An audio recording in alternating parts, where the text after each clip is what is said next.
Latter-day Contemplation is a podcast hosted by two Latter-day Saints who have found great value in experiencing God through walking a path of contemplation. The views expressed herein are our own. Hello and welcome to Latter-day Contemplation. We're your hosts, Christopher Hurtado And Riley Risto. Latter-day Contemplation started as an exploration of contemplative practices from many traditions to enhance our discipleship of Jesus Christ.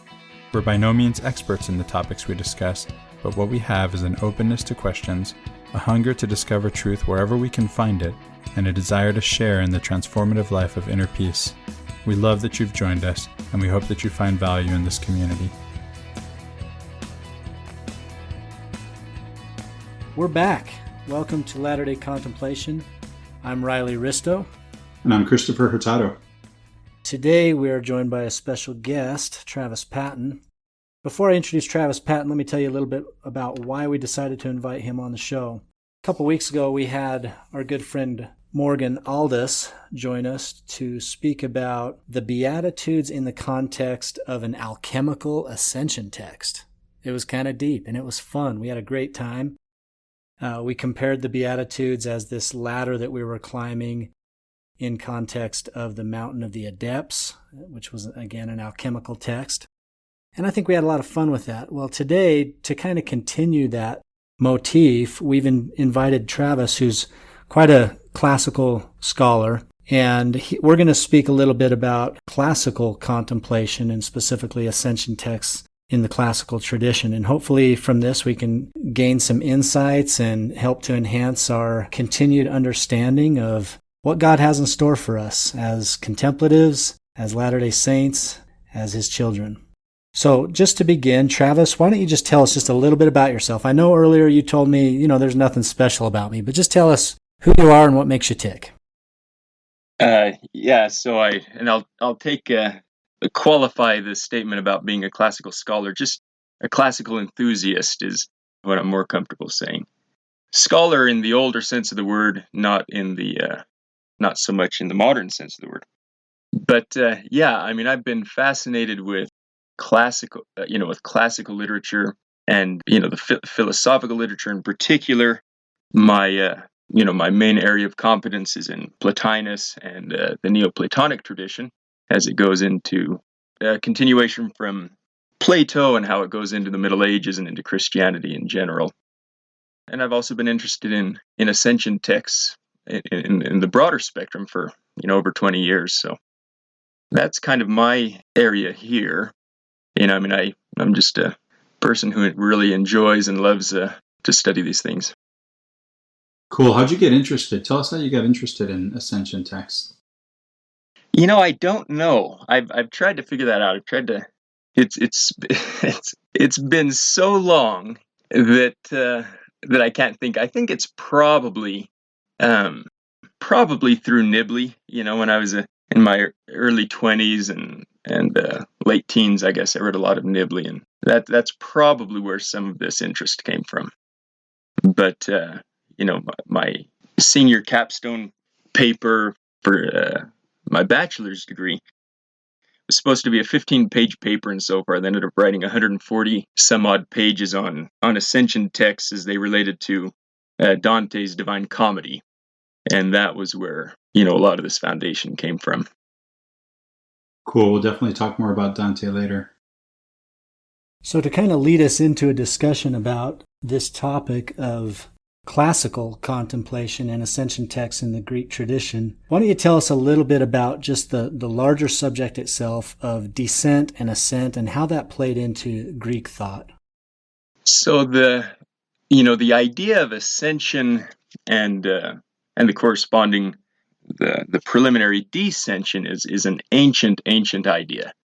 The idea in general being that we started in the divine presence and we have to return to it. This is found through many different religions and areas of antiquity. We find it in Egypt. We find it in, especially, the funerary literature in Egypt, where we basically have cheat sheets to help us along the way after we die to ascend, to go through the underworld and return back to the presence of the gods and so forth. I mean, that's really one of the oldest religious conceptions that we have that's fully elucidated.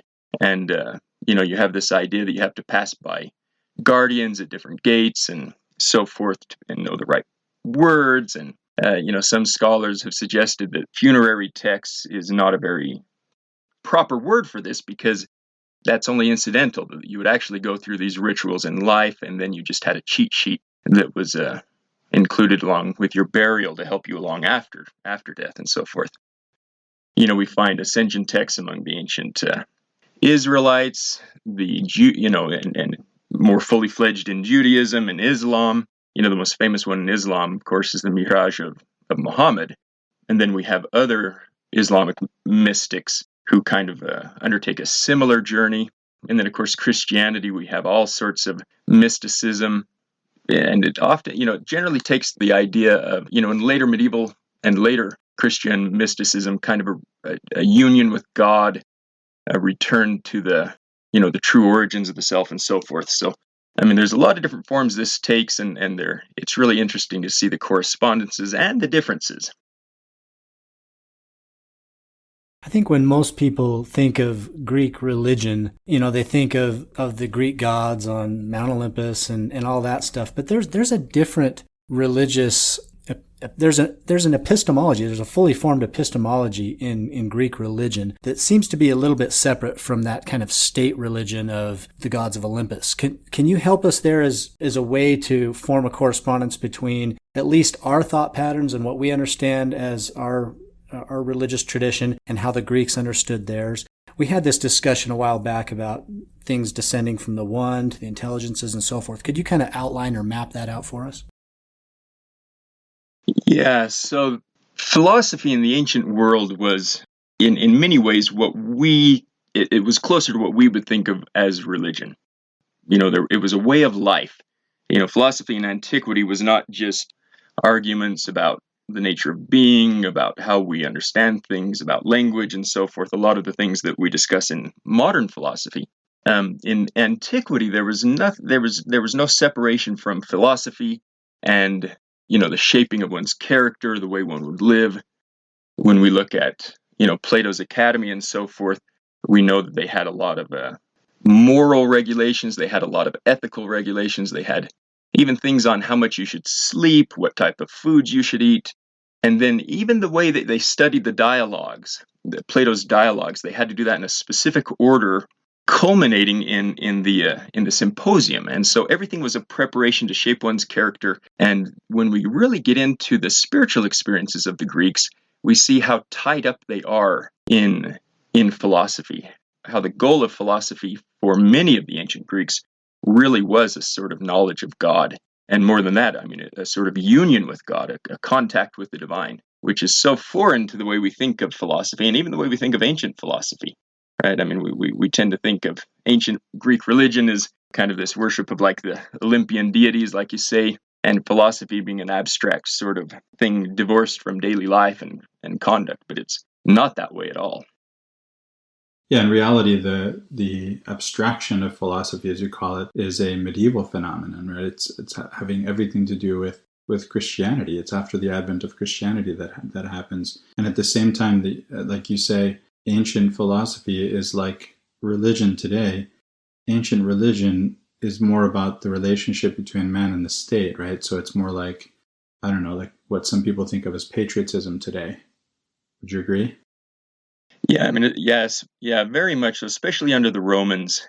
Under the Roman Empire, you had a very stark division between, the public religion and then, personal devotion and so forth, the things that went on in the home and everything. But the religion that we think of among the Romans in particular was, state devotion.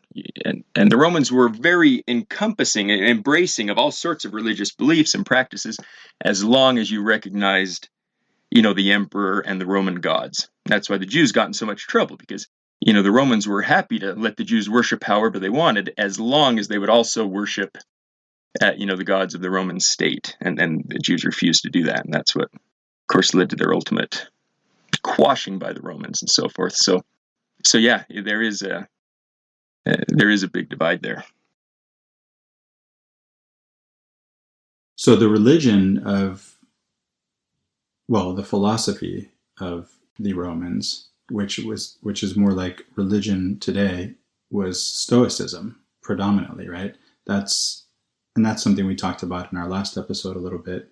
Stoicism, maybe there was some competing Epicureanism and other ideas. So philosophy is what gives people sort of a way of life, right? That it gives you the instructions or the answers to the big questions, so to speak, and instructions for how to live your life, morality. Most especially the Romans really didn't care much for, the Roman philosophers didn't care much for the physics and the, what we would call metaphysics or the epistemology of philosophy. Really, it was ethics that they cared about.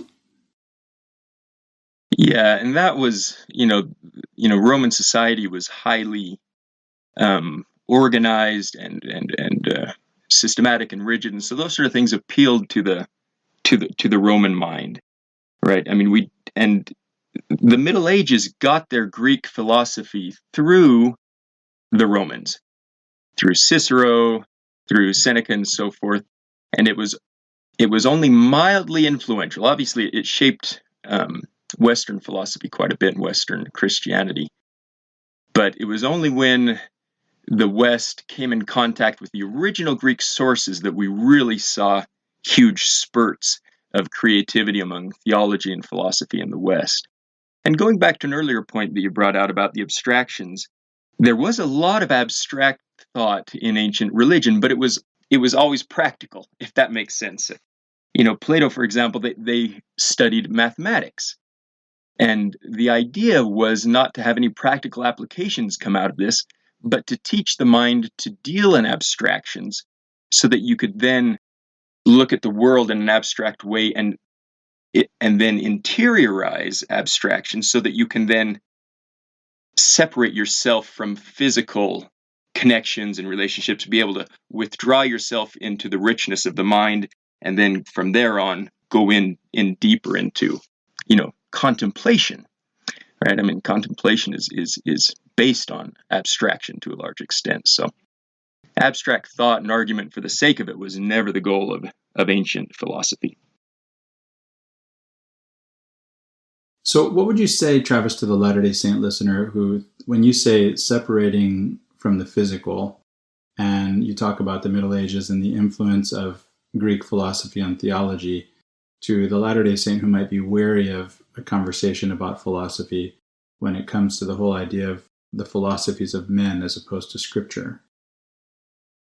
So, yeah, there's... And even with the idea that somehow maybe even the great apostasy, the corruption of religion comes because of philosophy.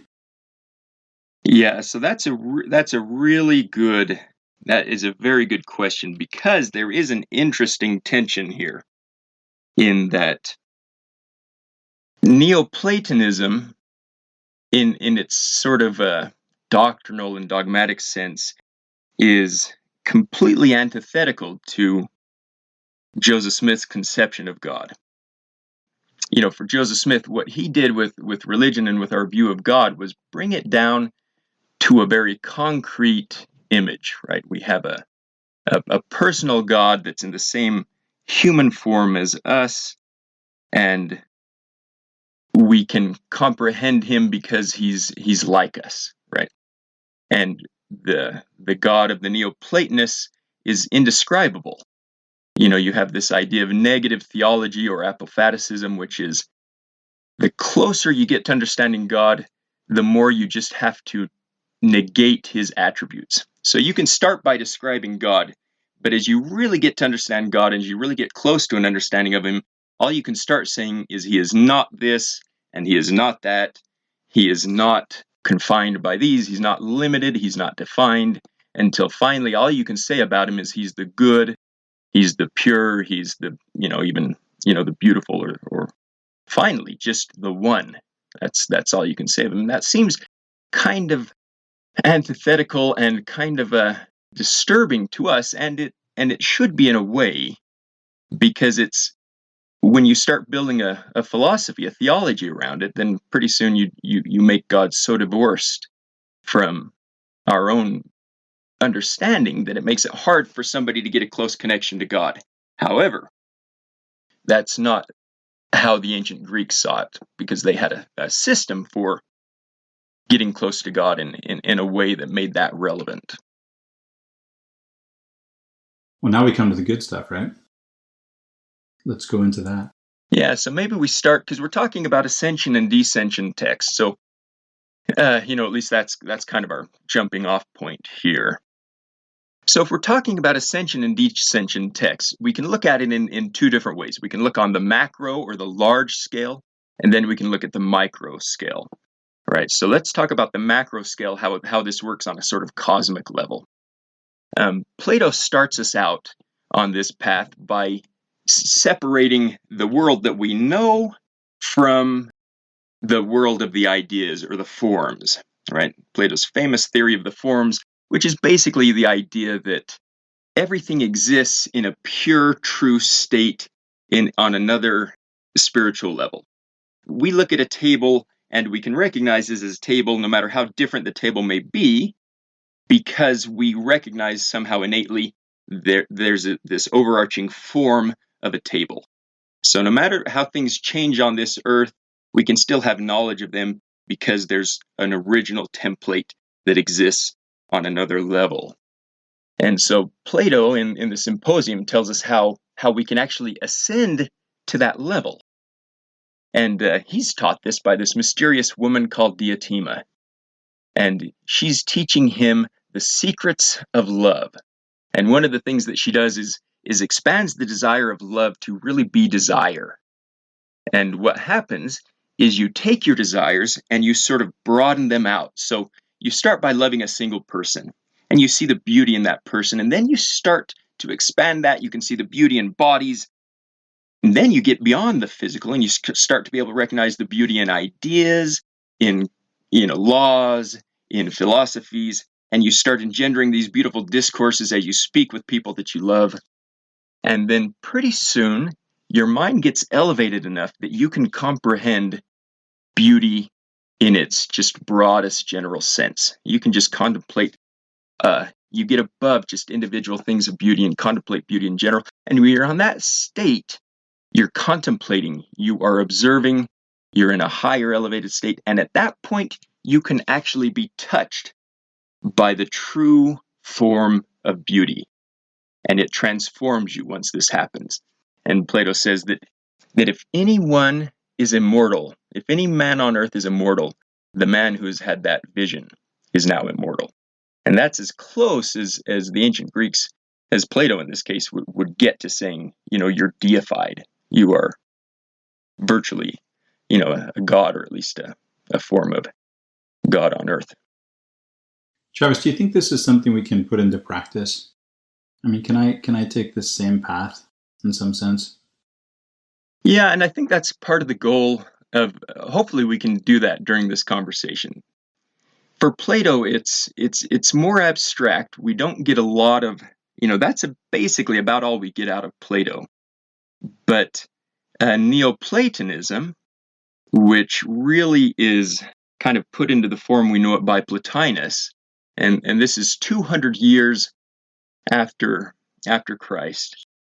Plotinus really develops the doctrines of Plato, and he expands them a bit. So we'll get to the practical aspect in a moment, but let me kind of outline Plotinus's theory. So we've already got kind of the earthly realm that has another sphere above it, which is where the forms exist, right? And the forms kind of inform and give shape to things on earth, and that's kind of it. Now, Plotinus develops this more, and he comes up with three hypostases, or three levels of existence here. And at the very top is what he calls the one, or the good. Sometimes he calls it the beautiful, but that's about all that you can say of it. In fact, you can't even say that, because we're just trying to represent this in our mind. We can't really comprehend it. But we call it the one. And this overflows. He likens it to a spring where the water's just kind of coming out of the spring and overflowing. And it just overflows and continually overflows without losing anything. And this first overflowing falls into a level called the intellect, or the logos, the word, the mind, and so forth. And that's where these Platonic forms and ideals exist. But the one is still overflowing, so now the realm of the intellect overflows, and it goes into the world soul. And the world soul is what then goes in and interacts with matter on earth. It's what gives us form. It's what gives everything on earth form. It is the intelligence, the thing that shapes everything. And world soul is what connects everything on earth in the physical world to the highest levels of being and ultimately to God. Okay, we're gonna have to review. What are the levels again? Let's see if we can paint a picture. We don't have any visuals. Yeah, so we start with the one.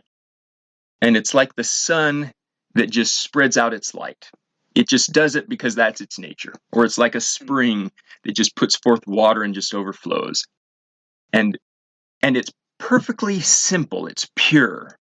I'm reminded of so Aquinas, when he's got a section on the simplicity of God, right? And when he's talking about simplicity, this is what he's saying. It's pure. It's unmixed.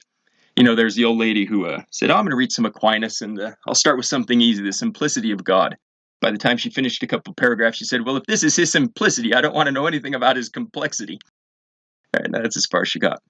So you have this purity, simplicity. There's nothing mixed with God.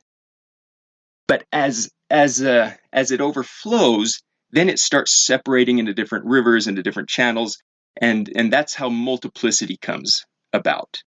That's how we can have a single unity at the very top of the chain, and multiplicity, a lot of different things going on at the bottom, just because these rays and so forth overflow and expand, and then they start separating out into ideas. So we have the one at the top, then we have the intellectual realm, and then we have the world soul. And the world soul is what mixes with matter on earth and gives it form and intelligence and all that sort of stuff. So that, in broadly speaking, is the descent. When we're talking about ascension and descension texts, or anabasis and catabasis, this is the descent of the soul into the world. And so the soul finds itself bound up in matter. And we can't, we kind of lose track of our true origin.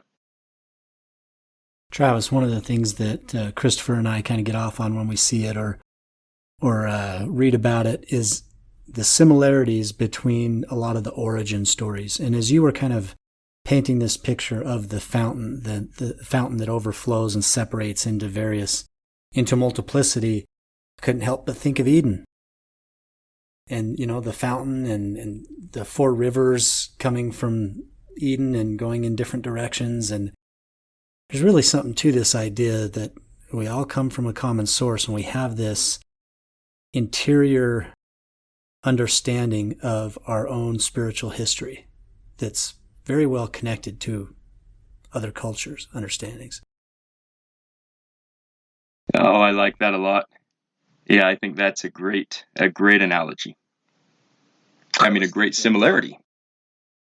Yeah, I was thinking about too, when you talk about three hypostases and when you talk about the one, I think of God. When you said the logos, right, this is the word that's used in the Greek New Testament for the Christ. There's something there too, right? Yeah, and now that's an interesting observation, because we really have a trinity there in a way, don't we? I mean, we have the one, which we would call, God. And even in our tradition, in the Christian tradition, God is, kind of unknowable, right? The revelations of God we have come through Jesus. In fact, when Jesus comes onto earth, then that is really when we get to know God. Otherwise, he's somewhat unknowable. And then so we have this kind of form of God. And then when Jesus leaves, he says, I'm going to send you the Comforter. And the Comforter, or the idea of the light of Christ that permeates everything. And in fact, if we go to D&C, 88, which is just, the olive leaf plucked from the tree of paradise, the Lord's message to us, was how Joseph Smith described this section. So I'm going to start in verse 6 and read a little bit if I can here. He that ascended up on high is also he that descended below all things, and that he comprehended all things, that he might be in all and through all things the light of truth, which truth shineth. This is the light of Christ, as also he is in the sun, and the light of the sun, and the power thereof by which it was made, and then of course in the moon and the stars and the earth. And the light which shineth, in verse 11, which giveth you light, is through him who enlighteneth your eyes, which is the same light that quickeneth your understandings, which light proceedeth forth from the presence of God to fill the immensity of space. The light which is in all things, which giveth life to all things, which is the law by which all things are governed, even the power of God who sitteth upon his throne, who is in the bosom of eternity, who is in the midst of all things. I mean, that is very much a description of this world soul, according to Platonism, which is, originally emanates from God, but it's what fills the earth and gives everything form and intelligence and life and so forth. Another thing that came to my mind as you were talking about the unity and how maybe the abstract nature of it might be, a turnoff to us, or it's at least something that's hard to relate to in our world of diversity and of duality, right? In our world of duality, I wonder if we can relate that unity of the one to what we think of as the pre-fall paradise, right? That being in the presence of God and being one with God. And can we get back there? And do these texts have something to say to us about how we might make our way back to God and back into that unity with him? Yeah, I like the way you've phrased that, because it's always bothered me the way that in the LDS Church that we teach the plan of salvation. We do it linearly, right? We typically start at the left in the pre-existence, we move through the veil to mortality, and then we get split up into one of three. We go to the spirit world and then go to one of three kingdoms. When it's not, I don't think it's thought of it best in that way. I like the idea that it's a descent and it's an ascent. Right, we started with God, and then we come to earth, and then we return to God. All right, we come to be tried and tested to see if we'll be true to Him, if we'll follow what we're supposed to. But it's and that's in its very simplest form, right? But we also know that we're here to be prepared to meet Him. I mean, it literally what we do on earth prepares us for the reunion with Him. DNC 88 says basically that, the degree of glory that you get on earth is the same glory that you will receive when you go to heaven, but in its fullness. And this is what the Apostle Paul was teaching in Corinthians when he's talking about the resurrection. First, he says, there are bodies celestial, there are bodies terrestrial, and then Joseph Smith adds telestial. So also is the resurrection, right? He's saying that on earth you have these types of bodies. And that's what Joseph Smith expands in DNC 88, that we actually are getting the glory that we will receive in its fullness right now. And so how do we do that? Well, that's the point of, that's a point of religion. And really, as DNC 88 also tells us, we are supposed to purify ourselves to see God's face, so that we are then prepared to see Him when we die. And that is the exact philosophy behind the spiritual discipline of the ancient Platonic school of thought, that you have to prepare to die during this life. And the way you do it is you make this ascent. You re-achieve connection with the One through your spiritual practices, so that then when you die, you are ready and your soul just becomes reunited with the one again, because you've already done it. So this is the idea of philosophy as preparation for death, right? Yeah. A couple of things came to my mind as I was listening to you. One is when you said tried and tested, these occur for me as alchemy-related terms. And so I would refer our listeners back to those 2 episodes on alchemy that we recorded with our guest Morgan Aldis, with our good friend Morgan Aldis. And the other thing that you said that really turned me on is when you said now, here and now. You know, Joseph Smith told us that the whole purpose of our existence is happiness. And he gives a very clear sense that is not just somewhere else and hereafter, but here and now, that this is where the action is. We know that the earth will be renewed and receive its paradisiacal glory. So why are we looking for an exit, is my question. And I think we can relate this back to this conversation, especially in terms of Plotinus, in terms of what we might be able to better relate to as Latter-day Saints and what we might maybe relate to less, but still, we're looking for our way back to maybe not necessarily a physical place, but maybe this isn't about metaphysics. Maybe it's about epistemology. Maybe what we're looking to is a realization of who and what we are and where we are. And so it starts with where we are.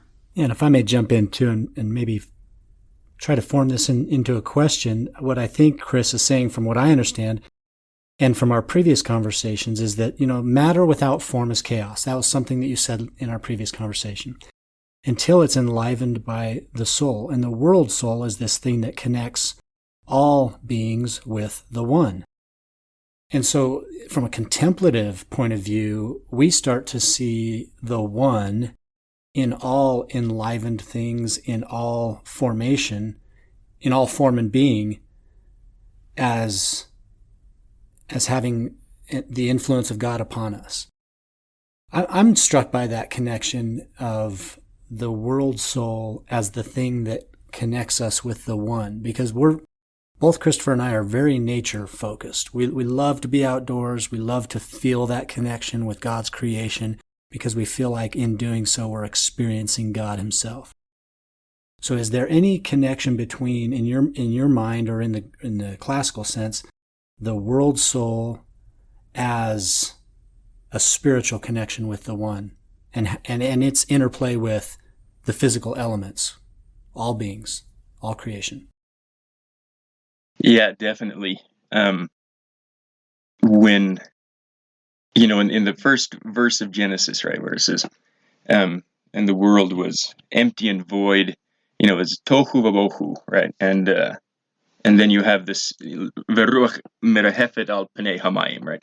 It's just chaotic waters, and then the Spirit just hovers over these waters like a bird trying to, hatch an egg or something. This is, the Orphic creation myth also. And then it's the Spirit that goes, and now you start having form emerge from that. And that is so exactly reflected in the Greek view of things. For the Greeks, matter was completely pre-existent. It was always here, but it's chaotic. If it's not evil in itself, then it's very close to being evil in a lot of the Greek philosophical traditions. And it's only this world soul that goes into it, that takes it out of chaos, that gives it form, and that gives it, intelligence and life and all that sort of thing. But that's the state that we find ourselves in, right? We find ourselves, that spark of divinity, that connection to God is wrapped in this tabernacle of clay.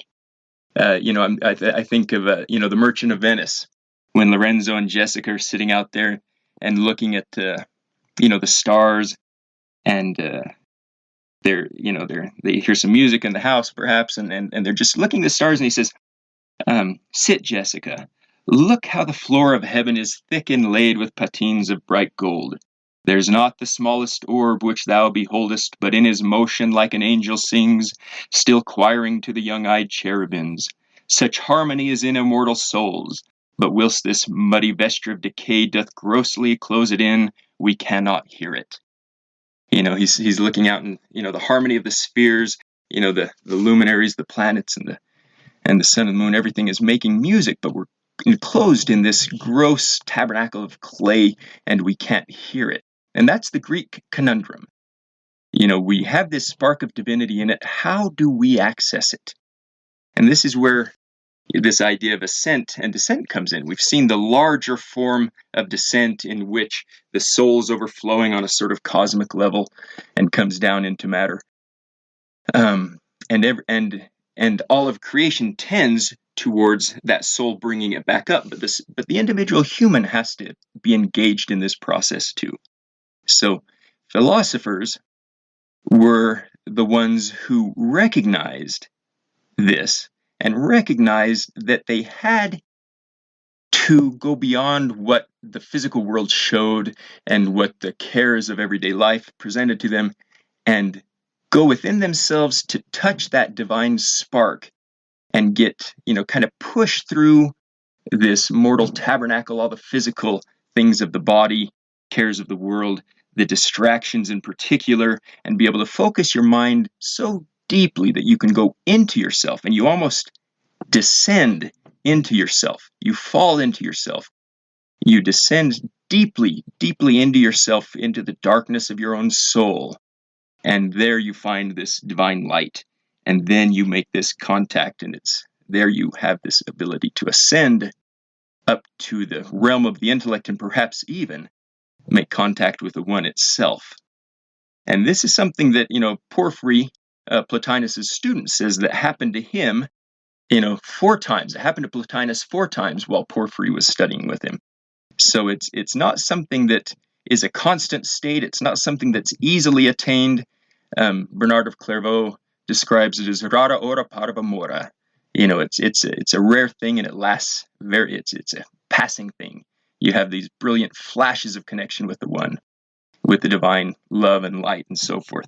But the thing is, once you have that experience, it completely transforms you, and you understand why God is called love, why that is the defining characteristic of him, and you can no longer treat other people the same, and you can no longer see other people the same, and you can no longer live your life the same way, unless the cares of the world pull you back so much again that you forget that moment. But once you have it, you have to cling on to it. So those moments, those here and now moments, that's what I'm talking about. That those are experiences that we can have. And I've described those in previous episodes as something of my own experience when it comes to, meditation. For one, I get those, I call them glimpses, right? That you just get these glimpses of unity where in some sense you're not separate from the totality of all existence. And it's also something we talked about in our cosmic consciousness episode. Then there's my experience rock climbing, where I really lost track of everything. In some sense, I became one with everything, and therefore lost track of everything else as separate, because I was one with the rock and I really didn't even know it, much like it happens with meditation until I came out of it. It's only when you find it missing again, that glimpse that you had, that you realize, it was right there. I touched it. And you wish you could get back to it. And I've actually experienced through Locke Kelly, who was interviewed by Thomas McConkie, the fastest access to it I've ever had by just a simple question that Locke Kelly asked. And so I know it's possible to get access to that through experiences in nature, through meditation, and through that question, and probably in other ways too.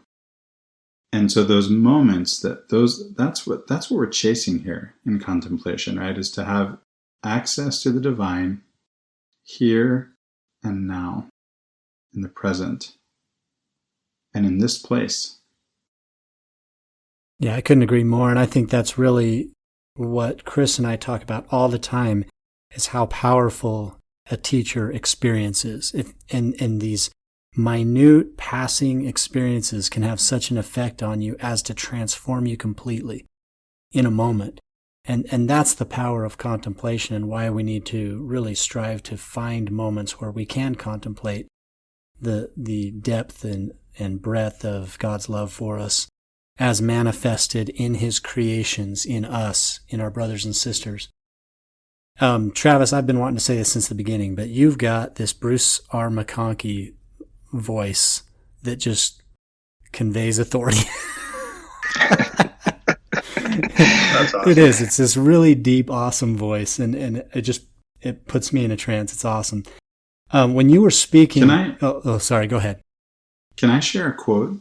So there's something Travis said when you said that once we have one of these experiences that we can't even look at each other in the same way anymore. It reminded me of a very famous quote that's often misattributed to Nelson Mandela, because in his inaugural speech, he was quoting Marianne Williamson, who is the source of this quote. And it reads, "Our deepest fear is not that we are inadequate. Our deepest fear is that we are powerful beyond measure. It is our light, not our darkness, that most frightens us. We ask ourselves, who am I to be brilliant, gorgeous, talented, fabulous? Actually, who are you not to be? You are a child of God. Your playing small does not serve the world. There's nothing enlightened about shrinking so that other people won't feel insecure around you. We're all meant to shine as children do. We were born to make manifest the glory of God that is within us. It's not just in some of us. It's in everyone. And as we let our own light shine, we unconsciously give other people permission to do the same. As we are liberated from our own fear, our presence automatically liberates others." And now that I read that, I realize it's not even the quote that I meant to share, and it still fits. Travis, maybe you can help me remember the quote I was really searching for. It may have been from Lewis, the one that says that the people that we snub are gods, and that if we realize that we might act differently. Yeah. Do you know the quote? Yeah, Lewis said something to that effect very, very much. Both are apropos. Yeah. Now, when we talk about contemplation, right, this is a Greek idea, right? I mean, it's a Greek word. Well, contemplation is the Latin word, right?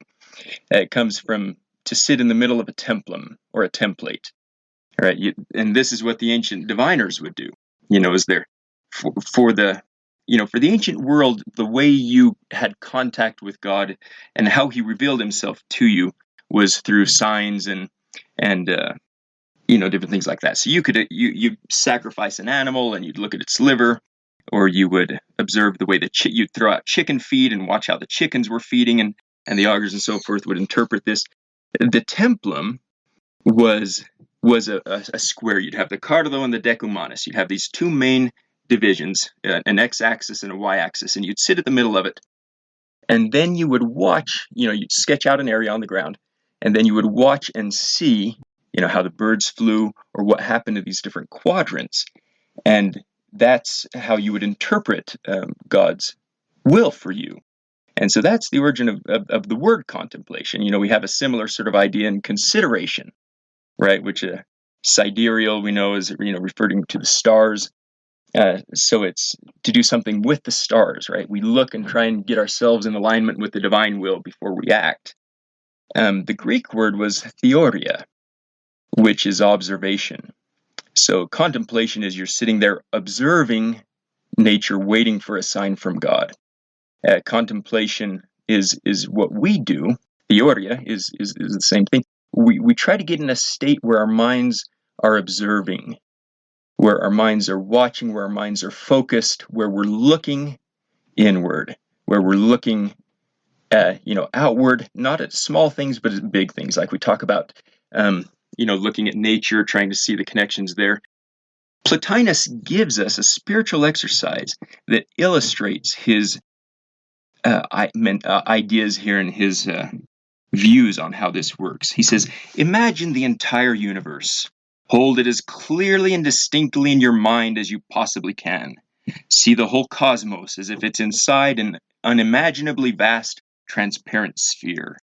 Visualize our sun and the stars in our sky. Then picture all the living beings on the earth or in the sea. Observe them calmly. Call to mind the limitlessly vast supreme intelligence who created this universe. Ask it to enter your awareness, bringing with it all the divine forces that exist inside it. Notice that the Supreme Being and all its divine energies and all the creatures and objects and the worlds it has created exist together in seamless unity. Imagine the Supreme's being unlimited power and awareness attending to all infinity. Now bring this vision inside yourself, as if you are that all-pervading Supreme Intelligence. Hold the entire cosmos and all its powers and all its creatures inside your own all-pervading awareness. Then let go of the visual images you've been imagining. Simply let all the scenes you've been visualizing dissolve completely. Instead, focus only on the living reality of the all-pervading cosmic intelligence who is silently present. Don't allow any sense of separateness to enter your awareness. Just immerse yourself totally in the divine presence. Surrender yourself completely to the Supreme Being who at this very moment is holding you in its perfect unitary awareness. The Supreme Intelligence is totally present in this moment, and there is no distinction between it and you. Mentally saluting the Supreme Being, shift your awareness back to your physical body, in this physical room, in this physical universe, and open your eyes. Wow, I loved that. Boy, that may as well have been a guided meditation. I caught my breath. Yeah, I think if you had been reading it as a guided meditation, you would have taken it slower. I realized that wasn't your intention. I might have to record that and upload it with the podcast. That's incredible. How anyone listening to that can't have the same sense of connection with divine that Latter-day Saints do when they read scriptures is beyond me. Like, to me, that was a spiritual exercise, just like you introduced it. When you went through the ladder of, or ranking of, intelligences from the one down to the intellect, intelligences, the soul, the world soul, and so forth. And that connection, that we should recognize when we read, for instance, Abraham, the book of Abraham, and the intelligences that were before the world was. And as you're reading that, I'm just connecting to that same idea. Yeah. And it brings to mind our conversation on cosmic consciousness. That's it right there. I felt it. And the idea that we get through this, through the Greek tradition that is most valuable to me is this focus on awareness and this focus on being able to train your mind. When we look at the spiritual exercises that Philo and others record, these are things like studying. These are things like conversing one with another. They are meditating. They are ways of overcoming. They're so pertinent to us because we live in a world of distraction where our minds have such a hard time focusing and going inward. Our minds are trained. They look for distraction. We carry our phones around with us all the time. And so when we get a moment to be bored, we pull out our phone. 100 years ago, you just sat there and thought. You would maybe read a book, and a book's completely different because it's going to have an extended argument. You can pause and still let your mind go and let it wander, and it provokes thought, which is not what happens when we pick up our phone. And so I love some of the traditions of fasting in other religions where, I was listening to an Eastern Orthodox scholars saying fast from technology, and we've actually had this in our religion also. Fast from these things and take your mind away from them. And this is what Plotinus is really trying to get us to do. And to start out, you just have to start by forcing yourself into this sort of a situation. You have to go for a walk without your phone, and then just let yourself think. You have to maybe sit in the tub and just let yourself be bored and not be afraid of that. And then try and focus your mind on a question, on an idea. This is what we do during the sacrament. When we sit down and we're quiet and we just focus on the images, on the bread, on the water, on the coverings, on, different ideas like this. This is one of the basic techniques of meditation, is to just hold an image in your mind and look at it and then try to go past the image. Wow, Travis, thanks for thanks for bringing that up, and thanks for distinguishing between looking at the phone and reading a book. There's a big difference there. And Travis, I know you and I have talked about your own experience. I would love for you to share with us some of the experiments in intentional living or in contemplation that you've been performing in your own life by leaving the phone aside. I've had trouble reaching you lately because of it. Yeah, I have a mind that, and I think we probably all do. I don't think I'm terribly unique in this, but that's so prone to distraction that I have to just concentrate. I have my phone on do not disturb almost all day, and then I'll just pull it out, typically in the morning and in the evening to check messages and do this sort of thing, because otherwise my mind just is distracted and stays in on this very, very shallow level. And I was lucky enough to grow up when phones weren't a thing, right? I mean, a lot of us grew up when, you would go for long walks and you would go camping and you would spend hours out, days or weeks out in solitude and with no distractions. And that's when your mind really gets shaped. And that's really when the depth of character can be formed that's uniquely you, that's not, just shaped by the passing fads that we're getting on social media and so forth. And more than that, it's the ability to concentrate. It's the ability to sink into a book and read for hours and hours and be able to grasp and wrestle with an idea for a long time and be able to tease out its different ramifications, how it interacts with other ideas, being able to grasp and hold it for more than just a few minutes, even for hours. And you lose yourself, and then your mind just works on a completely different level, and these things become ingrained in you. And then from that, again, this is a spiritual exercise. From that, you can learn to train your mind to be able to focus inwards. And a lot of times we have times in our life that facilitate this. When you are thrown to your knees in prayer, that's when you really have the opportunity to seek and to learn and to focus and to go inwards and to try and connect to God. As Neil A. Maxwell said, the extremity of man is the opportunity of God. A lot of times we need these situations that we desire something, we want something that helps us. We can sit down and do more than a perfunctory prayer. We can sit down there and plead and use all of our mental energy, all of our focus, and look towards God. And that's when God can touch us. The Doctrine and Covenants tells us, reach out to me when I'm reaching out to you. And that's what we have to be aware of. And that's the idea of contemplation. We put ourselves in a state where we are observing, where we are focused. Plotinus talks about the choir master, how if we're looking towards God, the choir master, the choir and everything sings in harmony. But when we start getting distracted, everything goes to chaos.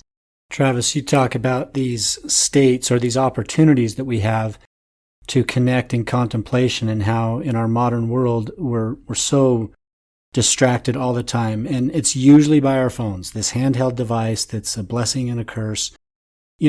Today we see that there's these inventions that are trying to artificially put us back into states that we used to just by the quantity of opportunity have to contemplate. We used to have those all the time. Like you said, we'd go camping for the weekend, we're disconnected. Boom, we connect with nature.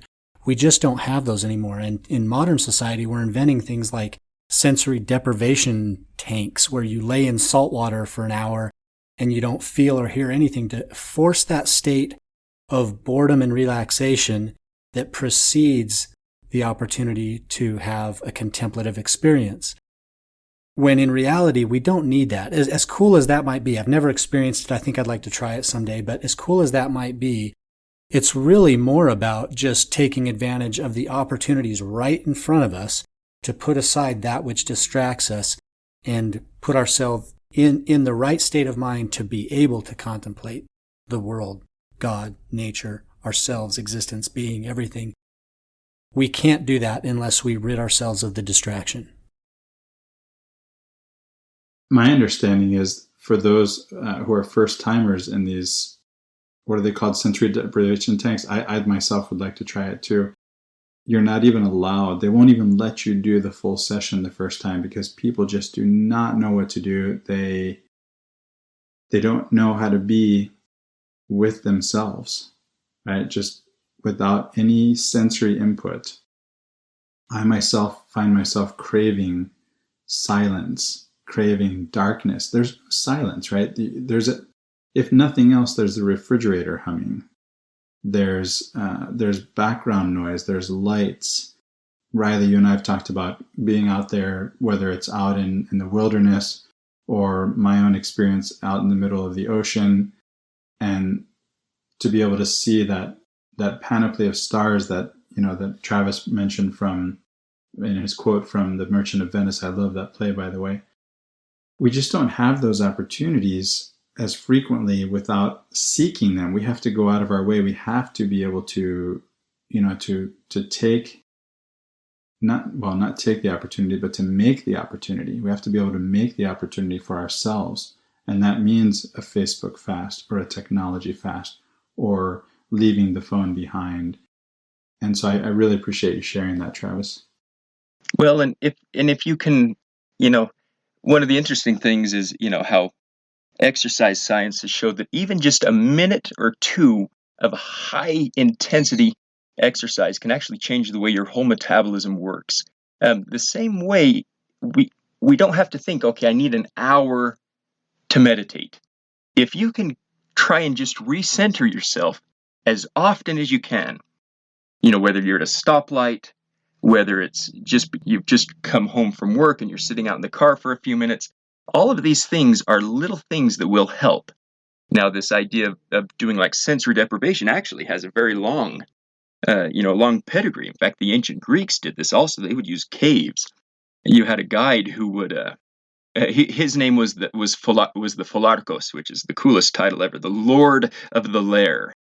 And he would take you in and guide you and make sure that you had this experience went right in the right way for you. But yeah, you'd be in a cave for extended periods of time. And like you say, Christopher, that you have to build up to this. Plotinus actually has some beautiful passages on, when the mind first starts reaching these stages, it's weak, and how you have to work and things you have to do to take care of it to make sure that you can. Because it can be very difficult, these intense spiritual experiences. Well, that's the idea behind the four who go into the garden, right? The part of this episode in the Talmud and the Tosefta, where you have, the four rabbis who go into the garden, Azai, Zomar, Achar, and Ben Akiva, right? One of them goes into this paradise, or orchard, which is the origin of our word paradise. And, the first one, Azai, I think, dies, and then Zoma goes crazy, and then Achar cuts down all the plants in the garden, and then Akiva, they say he enters in peace, and he left in peace. The idea is that, these spiritual experiences are something you have to build up to, and you have to recognize them for what they are. And, we see, I think, this idea that the one guy tore down the garden, they interpret that as becoming a heretic. And I think we see this in our tradition where Brigham Young says, pray that you never see an angel, because everybody who sees an angel apostatizes.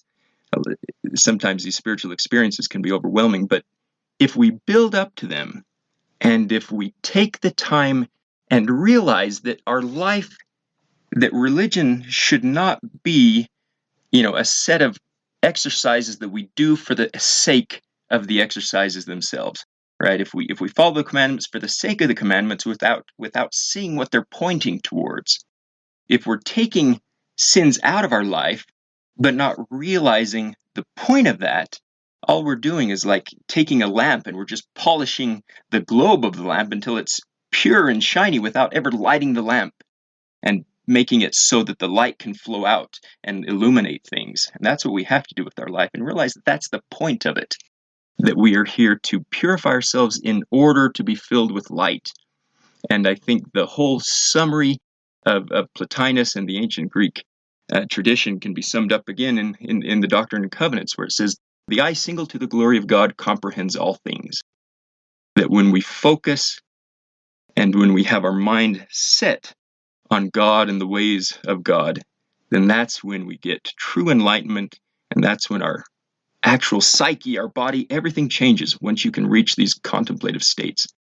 Your body chemistry changes, and it transforms your whole life, and the way you see other people and the way you interact on a daily level with all the experiences you have. That reminds me of a quote from Joseph Smith that I know we wanted to share. But before we go into that, I want to bring us back to that moment where you said that we can start small, right? That it really starts with, a friend of mine taught me, any one breath that you focus on is a meditation. My meditation practice every morning is 20 minutes. But at the same time, I often, whether it be at a light, as you said earlier, Travis, or usually almost always before I actually pray, let's say we're all at the table and we're about to have a prayer, say grace, thank Heavenly Father for the food that's before us. And I've taught my whole family to just first take a deep breath, or 2 or 3 breaths, right? Anytime you stop and notice your breath, that's a meditation. One breath. You can do it right now. Breathe in, breathe out. And that's a meditation. And that's a start. And that's a really good start. How about that quote? Well, I just want to jump in, and I want to offer my support for that exact theme that you brought up, that exact practice. I was sitting on a ski lift today. I told you earlier I went up for a couple hours. And one of the things that happens when you're riding on a ski lift is occasionally someone, falls getting on or getting off, and they stop the lift. And sometimes it's 2 seconds, or sometimes a California stoplight type thing where it never really completely stops. Other times you're sitting there for 10 minutes. Just depends on the severity of the accident, right? And I was riding up the slowest lift on the whole mountain, just trying to get to the place where I was going to meet a friend. I got about a third the way up, and we had one of these stoppages. And I didn't think anything of it. I thought, 10 seconds will be getting going again. Well, it turned into, maybe 7-8 minutes. And about halfway through that, I realized this is a gift. I'm on the lift with a couple other people. It was a 4-chair, and they were kind of on one end and I was on the other. But nevertheless, they weren't talking and I wasn't talking, and I thought, this is a gift. And so I did exactly as Christopher outlined, and I just started bringing intention to my breathing. And one breath turned into 4, turned into 30, turned into about 3 minutes of just deep, intentional, intense breathing and attention and observation. It was pure contemplation. I was awake to bird sounds. I could feel the subtle bouncing of the chair in the breeze. I could hear the scrub oak branches rubbing together. I could hear the breathing of the people that were riding up with me. And it was awesome. It reset everything for me for the day, to the point now where I became aware of everything going on around me for the next few hours. And it was an incredible experience. And it lasted all of 3 minutes. So you don't need 20 minutes. You don't need an hour. You don't need days of contemplation to figure this out. A single breath, as Christopher said, can be a meditation. Just before we started recording, I found myself out of sorts after just sort of a misunderstanding with my teenagers. And I decided to go for a walk, and I walked, and I actually came back from the walk, and I made the mistake of making a phone call on the walk, although it was nice to talk to someone to share my frustration. But what I found most helpful in the end was coming back from my walk and still not feeling ready to go back inside and make things right. I actually just stood at the end of my driveway and I focused on my breath, and what showed up again, just like for you, Riley, were the birds and the breeze and the rustling of the leaves. And that's how I found my center again and was able to go back in. Now I lost it again. I had to do it again later on. You guys know when we talked before we hit record today that I had kind of fallen back into that place. And between the time that we said, well, let's get on Skype and let's start recording, I was able to again center myself. And it just takes a minute of presence, of really being present. because oftentimes we act heedlessly, and that's the problem. We're not contemplative, we're not aware, we're not present, we're not centered. And that makes all the difference in the world. Yeah, and it's important to note that the more you do it, the easier it becomes. I hope so. It's a matter of training. Gordon B. Hinckley always talked about faith like a muscle. And at first I really didn't like that. I didn't like that sort of analogy, but I've really come to see that that's absolutely apt. When you have not been exercising faith, when you've not been putting energy into the spiritual level, it's so hard to do it. The muscles have atrophied, and it just seems like it's overwhelming. You cannot reach the spiritual feats that you used to be able to. And so you have to just start working out. You have to just start taking control of your mind, taking control of your whole body. And there's some ways that help. So in psychology, with certain types of mental illness, they'll tell you to take a raisin and put it in your mouth and then just roll the raisin around on your tongue and see how it feels, and just think about that. You're getting the texture, you're getting the flavor, it's something to focus and center on. I shoot competitively, which is actually a very Zen sort of exercise. And a friend of mine who's an Olympic shooter told me, he says that during a match, when he needs to center, he'll pull out, if he's shooting air guns, then he'll pull out a pellet and he'll just kind of rub it in his fingers and look at it and try to observe all the little nicks and things going on. Or pull out his pocket knife and look at the kind of chips and things it's got. It's something to just focus your mind and help you get centered again. And these physical things can be real aids. I mean, we see this with the trajectory of Joseph Smith's spirituality. Where at the beginning he utilized seer stones, Urim and Thummim, that sort of thing, very much more towards the beginning of his prophetic career than he did towards the end. And anything to build up this sort of focus and locus of attention is important, and whatever it takes. Travis, earlier you brought up the definition of contemplation as kind of a combination word, contemplum, or some manner or form of that construction. And you had a quote from Plotinus you wanted to share kind of related to that. Why don't you go ahead and do that now? Yeah, so the very end of the Enneads, which is Plotinus's work, it's put together by a student, but it's what we have of him. He's talking about the person who has had this vision, and he says you're not actually having a vision, you're recognizing a unity. He says he has become the unity, nothing within him or without inducing any diversity, no movement now, no passion, no outlooking desire. Once this ascent is achieved, reasoning is in abeyance, and all intellection, and even, to dare the word, the very self, caught away, filled with God, he has in perfect stillness attained isolation. All the being calmed, he turns neither to this side nor to that, not even inwards to himself. Utterly resting, he has become very rest. He belongs no longer to the order of the beautiful, he has risen beyond beauty. He has overpassed even the choir of the virtues. He is like one who, having penetrated the inner sanctuary, leaves the temple images behind him, though these become once more first objects of regard when he leaves the holies. And then he ends, this is the life of gods, and of the godlike and blessed among men, liberation from alien things that beset us here, a life taking not pleasure in the things of the earth, but in the flight of the alone to the alone.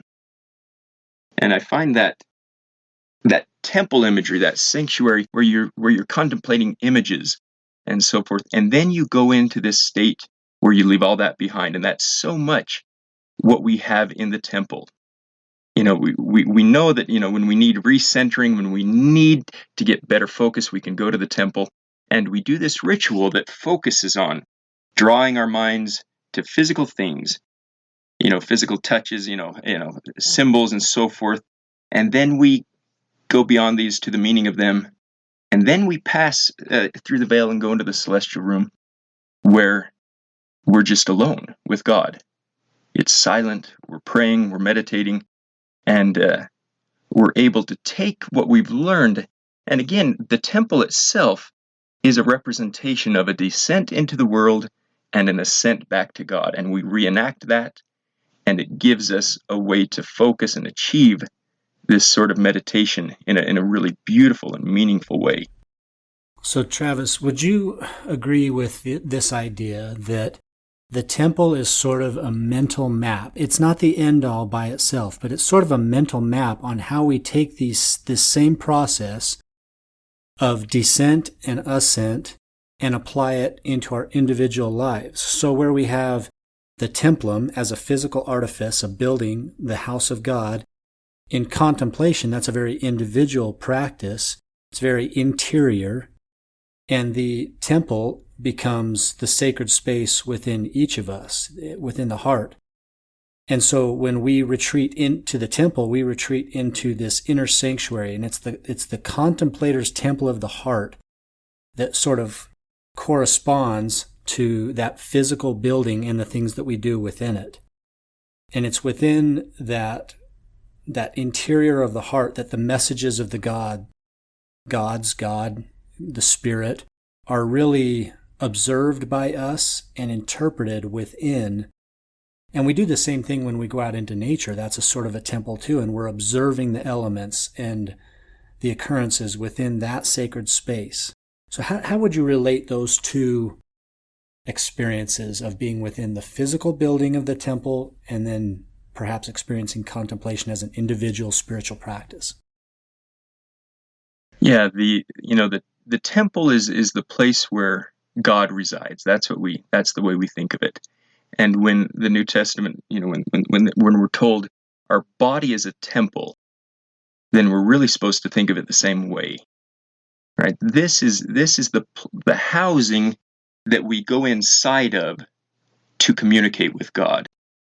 Right? We recreate in the temple. We recreate our journey through the fall. We're told to imagine ourselves as Adam and Eve as we go through this. And we act this out and we interiorize this. And so we do this in the temple, and so we can take this out of the temple and realize that our body is a temple and that we have to go inside. It's the old Zen saying that a house is made of wood and bricks, but we live in the emptiness. We live in the space inside.